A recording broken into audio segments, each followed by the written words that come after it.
ముందు దగా వెనక దగా కుడి ఎడమల దగా దగా. ఏంటి దాదా దగా దగా అంటూ తెగ ఆవేశపడిపోతున్నావు? పై కామెడీ క్యారెక్టర్ లా కనిపిస్తున్నా సొసైటీ పట్ల సీరియస్నెస్ నాకెంతో ఉంది సుప్రజ. నేతి బీరకాయలో నెయ్యి కోసం వెతికితే లాభమైంది, గొంగట్లో తింటా ఎంట్రుకలను తిట్టుకుంటున్నాం. ఇంతకీ ఏ విషయం గురించి దాదా నువ్వు మాట్లాడుతోంది? అదే సుప్రజ, ఈవీఎం మిషన్లపై రోజు రోజుకి బలపడుతున్న అనుమానాలను దలుచుకుంటే ఒళ్ళు హీట్ ఎక్కిపోతుంది. ఎన్నికల్లో ఈవీఎంలను ఈజీగా ట్యాంపరింగ్ చేశారంటే అపోజిషన్ వాళ్ళు తిన్నదరక్క చేస్తున్న కామెంట్లు అనుకున్నా. జన చైతన్య ఏదికి కూడా ఈవీఎంలను ట్యాంపరింగ్ చేయొచ్చనే డెమో ద్వారా చేసి చూపిస్తుంటే షాక్ తిన్నా. నచ్చిన లీడర్లను ఎలక్ట్ చేసుకునే అవకాశం డెమోక్రసీలో లేదా? ఎంత దగా అనిపిస్తుంది. అంటే ఈవీఎంల ద్వారా ఫలితాలు తారుమారు చేయొచ్చంటావా? నేను అండం కాదు, డెమోలు అంటున్నాయి. ఈవీఎంల ట్యాంపరింగ్ అవకాశాలను కొట్టిపారేయలేవడంతో అనుమానాలు బలపడుతున్నాయి అంటున్నాను. అందరూ చెప్పేవి నీతులు, దూరేవి అన్నసంధాన ఇయాటి పాలిటిక్స్ ఉన్నాయి.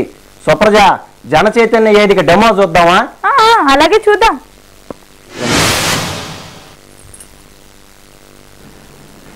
ఓటింగ్ మెషిన్స్ లో ఉండే 3 యూనిట్లు ఎలక్షన్ కమిషన్ కూడా చెప్పేది అదే. ఇది కంట్రోల్ యూనిట్ అంటారు, దీన్ని బ్యాలెట్ యూనిట్ అంటారు, ఇంటర్ కనెక్టింగ్ కేబుల్ అంటారు దీన్ని. ఈ కేబుల్ ద్వారా దానికి దీనికి మధ్య కమ్యూనికేషన్ జరుగుతూ ఉంటుంది.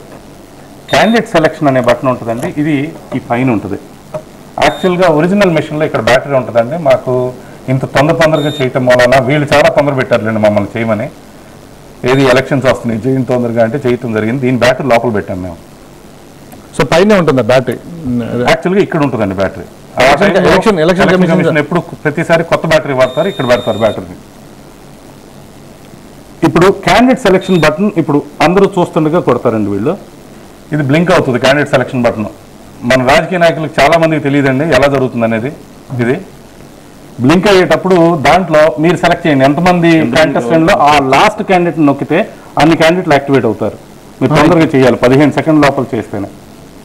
8 మందిని చేశారు మీరు, ఇక్కడ 8 మందిని చేశారు అంటే ఇప్పుడు 8 కీస్ మాత్రమే యాక్టివేట్ అయ్యి ఉంటాయి. సో పైన ఉండే 8 కీస్ మాత్రమే యాక్టివేట్, మిగతాయి డమ్మీ అయిపోతాయి. ఎలక్షన్ కమిషన్ వాళ్ళు ఏం చేస్తారంటే ఆ బ్యాలెట్ యూనిట్ లో ఇట్లా కవర్ ఒకటి వస్తుంది, దాన్ని కవర్ చేసేసేసి రెడీ చేసేస్తారు. సరే, ఇప్పుడు ఇది అయిపోగానే ఫస్ట్ జరిగేది పోల్ ప్రాసెస్ అండి. పోల్ ఎండ్ చేసేసారు. పోల్ ఎండ్ చేసినప్పుడు టోటల్ ఓట్స్ చూపించి 16 ఓట్లు టోటల్ గా మనం చూపించి ఇది సైలెంట్ అయిపోద్ది. ఇమీడియట్ గా ఇప్పుడు ఏం చేస్తారంటే తీసేయటం జరుగుతుందండి. యూనిట్ ని స్ట్రాంగ్ రూమ్ పంపించేశారు. స్ట్రాంగ్ రూమ్ పంపించినాక ఈ యూనిట్ డిక్లరేషన్ రోజు నాడు వీటిని తీస్తారు బయటికి. సో ఇప్పుడు పీసీ సర్కార్ షో ఏంటనేది చూద్దాం. దీంట్లో క్యాండిడేట్లు 8 టోటల్ 16 ఓట్లని చూపించింది. ఇప్పుడు అందరూ చూసేటప్పుడు రిజల్ట్స్ నొక్కుతాను నేను. అక్కడ జరిగేది ఏంటంటే రిజల్ట్ నొక్కగానే ఏజెంట్ అందరూ కూర్చుని నోట్ చేసుకుంటా ఉంటారు ప్రతిదానికి. ఇప్పుడు మీరు నోట్ చేయండి, రిజల్ట్ అని కనపడుతుంది. టోటల్ 8 క్యాండిడేట్లు, ఓట్లు పడినాయి 16. ఒకటో దానికి 0, 2కి 8 ఓట్లు పడినాయండి. 2కి 8 ఓట్లు పడ్డాయి. 3కి 0 ఓట్లు అండి. 4కి 0, 4కి 3కి ఓకే. 5 ఓడిపోయిందండి. 4 వచ్చింది. ఓకే, అంటే నేను గెలిపించింది 6 0, 6-0, 7 2, 8 2. మీరు చూడండి, కొన్ని తక్కువ ఉన్నట్టుని నా మిషన్ పట్టించుకోదండి. ఏంటంటే నేను ఎక్కడి నుంచి తెచ్చుకోవాలి, ఏం తెచ్చుకోవాలి అనేది నేను చెప్పగలను. దీనికి కాంగ్రెస్ కి నేను వేసిన ఓట్లు 4 అవుతే 8 చూపించిందండి.